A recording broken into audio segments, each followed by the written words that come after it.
오늘 본문의 이야기는 다윗이 이스라엘 전체의 왕이 된 이후의 사건을 다루고 있죠. 이 왕이 되었다는 건 예전에는 유다 지파의 왕이었어요. 헤브론을 중심으로 왕이었고 거기서 7년 반 동안 통치를 했습니다.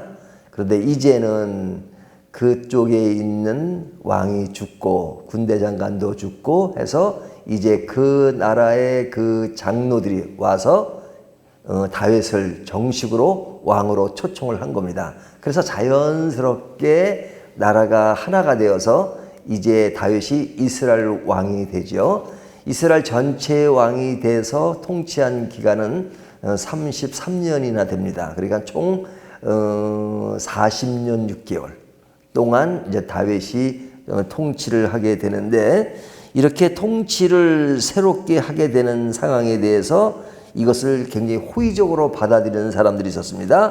그 사람들이 누구였냐면 11절을 보면 두루왕 히람이 다윗에게 사절들과 백향목과 목수와 석수를 보내매 그들이 다윗을 위하여 집을 지으니, 자, 다윗의 궁전이 지어지는데 그것은 이 이스라엘에서 우쪽에 있는 두로에 있는 그 왕 히람이 다윗에게 그런 자재들과 또 기술자들을 보냈다는 거죠. 그래서 그들을 통해서 다윗의 궁전이 지어진다는 이야기를 하고 있습니다. 그러니까 그들이 다윗이 왕이 된 것을 굉장히 호의적으로 받아들이고 좋게 생각했다는 이야기죠.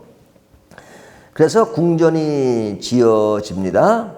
이것이 다윗이 그 전체 왕이 되면서 벌어지는 그런 좋은 일이 된 것이죠. 자, 그런가 하면 12절을 보면 다윗이 여호와께서 자기를 세우사 이스라엘 왕으로 삼으신 것과 그의 백성 이스라엘 위하여 그 나라를 높이신 것을 알았더라. 이것은 다윗 스스로가 이제 느끼는 거죠. 되어지는 모든 일들을 보면 너무 신기하지 않았겠어요? 사울에게 쫓겨 다닐 때 그 당했던 어려움들, 고생들, 그런 거 다 기억이 났을 겁니다. 그러다가 이제 어떻게 사울이 죽고 유다 지파의 왕이 되었어요. 그것도 한 지파, 12지파 가운데 한 지파만 겨우 인정하는 왕이었는데 이제는 전체의 왕이 되는데 그 되어지는 과정을 보면 그냥 그 전쟁을 통해서 피를 흘리거나 그렇게 된 것이 아니라 그 자체적으로 분열이 일어나고 그래서 이렇게 왕이 된 그 모든 과정 됐는데, 또 두로의 왕이 또 궁전을 짓기 위해서 기술자를 보내고 자재를 보내서 되어지는 모든 과정을 보면 진짜 이것은 하나님의 은혜다 이런 생각을 했겠죠. 그래서 그가 생각한 겁니다. 하나님이 자신을 왕으로 삼으신 것과 그는 왕으로서 그 나라를 잘 다스려야 되겠다 하는 어떤 소명감, 그런 것들을 많이 느끼게 된 것이죠. 그래서 이런 왕의 자세와 또 주변에서 되어지는 그 일을 통해서 정말로 많은 것을 생각하게 하는 그런 분위기를 자아내게 하죠. 그런데 이렇게 왕이 되어서 자신의 소명감과 호의를 베푸는 사람이 있는가 하면 그것에 대해서 악의적으로 생각하고 안 좋게 생각하는 사람도 있단 말이죠. 그 안 좋게 생각하는 사람이 누구였냐? 오늘 저희가 읽지는 않았지만 17절부터 25절까지 나오는 그 블레셋은 다윗이 왕이 된 것을 언짢게 생각했죠. 그래서 뒤에 보면 17절 이스라엘이 다윗에게 기름을 부어 이스라엘 왕으로 삼았담을 블레셋 사람들이 듣고 블레셋 사람들이 다윗을 찾으러 다 올라오매 다윗이 듣고 요새로 나가니라. 다윗을 찾아왔다는 것이 다윗에게 두로 왕처럼 무엇을 보내고 돕겠다는 것이 아니잖아요. 그렇게 된 것을 나쁘게 생각하는 겁니다. 그래서 이제 전쟁이 벌어지는 거죠.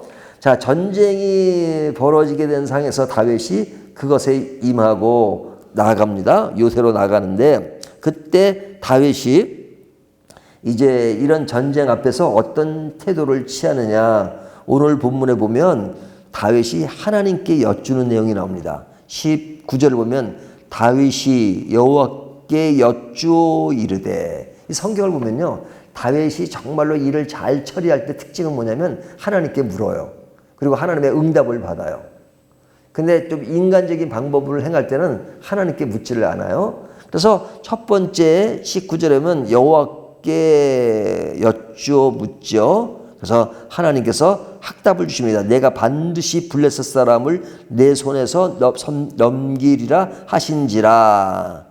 그리고 뒤에 보면 또 다윗이 하나님께 묻죠. 23절 다윗이 여호와께 여쭈니 이르시되 올라가지 말고 그의 뒤로 돌아서 뽕나무 숲을 맞은편에서 그들을 기습하되. 그러니까 이런 다툼이 있는데 첫 번째 다툼에도 하나님의 확답을 받고 두 번째도 하나님의 확답을 받고 지금 승리하게 하십니다. 근데 승리하게 하는 방법을 보면 똑같은 상황은 아니죠. 앞에는 이렇게 맞서서 싸우지만 뒤에 전쟁은 보면 이렇게 뒤쪽으로 가서 뒤쪽에서 기습하게 하는 그런 방법을 통해서 하나님이 승리하게 만드세요. 그러니까 하나님이 승리하게 하는 방법은요, 한 가지 방법만 있는 것이 아니라 여러 가지 방법으로 승리하게 하십니다. 그러니까 하나님의 일은 사람이 생각하는 것과는 다를 때가 참 많죠. 그래서 사람이 아무리 쉬운 일을 할지라도 내가 능숙하게 할 수 있는 일을 할지라도 늘 우리 실현 가운데 가장 중요한 것은 뭐냐면 늘 하나님께 물어보는 거예요. 그것이 뭐예요? 기도죠. 기도. 기도의 능력, 기도의 위력이라고 하는 것은 어떤 기도의 어떤 결과가 가시로 보여지는 것뿐만 아니라 정말로 하나님께 물을 수 있다는 거예요. 우리가 감히 어떻게 하나님을 향해서 무엇인가를 말할 수 있는 존재입니까? 크기로 따진다면 전혀 그럴 수가 없는 존재죠. 그런데 하나님이 기도를 통해서 우리와의 대화의 창구를 만드시고 마음껏 하나님께 아뢰 수 있다는 것, 이것은 진짜 기적 같은 거 아니겠어요? 그리고 우리에게 너무너무 큰 특권이죠. 근데 그 특권을 들으시기만 하고 뭐 비서실장을 통해서, 아니 비서실장 정도가 아니라 그냥 어떤 단계를 통해서 가는 게 아니라 직선으로 그냥 하나님과 그냥 바로 직통으로 통하게 만드시잖아요. 그리고 하나님이 다 이루어주세요. 그러니까 이것이 얼마나 감사합니까? 그래서 다윗이 하나님께 여쭈고 그 뜻을 따라서 전쟁을 하니까 당연히 승리할 수밖에 없는 거죠.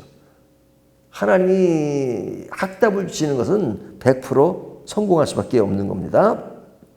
그래서 오늘 본문에는 다윗이 왕이 됐을 때 그를 호의적으로 받아들이고 돕는 사람이 있는가 하면 블레셋처럼 반대하고 악의적으로 대하는 그런 것에 있어서도 하나님이 그 일을 도우신다.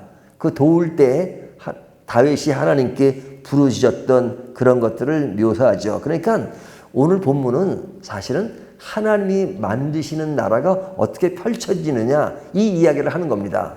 하나님은 사울을 원하지 않으셨어요. 다윗을 원하셨어요. 처음부터. 다윗을 원하는 그 나라를 하나님이 어떻게 이끌어 가시는가, 만들어 가시는가 하는 것을 보여주는 겁니다. 그것을 만들어 갈 때 사람들 간에는 그것을 호의적으로 받아들이는 사람이 있는가 하면 그것을 호의적으로 받아들이지 않는 사람이 있다. 우리의 삶의 현장에는 늘 그런 것이 존재하지만 그런 가운데서도 하나님은 그의 나라를 만들어 가신다 하는 것을 보여주는 겁니다. 자, 이런 상황 속에서 다윗이 하나님께 기도하고 여쭈는 그 모습은 너무너무 아름다운 것이죠. 하지만 늘 다윗에게 아름다운 것만 있는 것은 아니에요. 제가 어제 낯설교에도 그런 얘기했는데 다윗에게 있어서 약점은 뭐냐면 여자 문제가 늘 걸려요. 여자 문제가. 근데 오늘 본문에도 그런 문제가 나오죠. 13절부터 16절까지 보면 다윗이 헤브론에서 올라온 뒤에 예루살렘에서 처첩들을 더 두었으므로 아들과 딸들이 또 다윗에게서 나니. 하여튼 자녀를 참 많이 낳죠. 처첩들을 두고 그러잖아요. 그러면 이런 것들이 본문을 통해서는 다윗의 왕국이 점점 강해졌다 하는 것을 보여주는 단면입니다. 하지만 이것이 다윗에게는 약점이 될 수 있죠.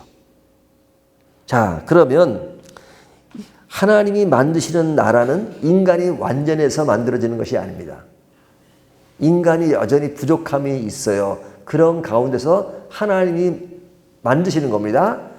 처음부터 다시 이야기하면 하나님이 만드시는 나라는 그 나라에 호의적인 사람도 있고 호의적이지 않은 사람이 있어요. 그런 가운데서 하나님이 만드시고 다윗 한 개인을 보더라도 하나님 앞에서 소명감을 가지고 이것은 나에게 하나님이 왕으로 맡기셨구나 하는 어떤 그런 소명의식이 있지만 또 다른 한편으로는 그런 가운데 처첩들을 많이 두어서 자녀들을 낳는 것 그런 것들은 조금 다른 인간적인 면이란 말이죠. 그러니까 이 두 가지가 겹쳐 있음에도 불구하고 그런 약점과 부족함이 있음에도 불구하고 하나님의 나라는 누가 만드시는 거예요? 하나님이 만드시는 거예요. 그래서 이런 과정을 통해서 다윗만을 조명해서 보면 우리가 참 실망할 게 많아요. 하지만 그런 약점에도 불구하고 하나님이 그 약한 인간을 붙드시고 세우시면서 만들어가는 나라인 것을 보여주고 있는 거죠.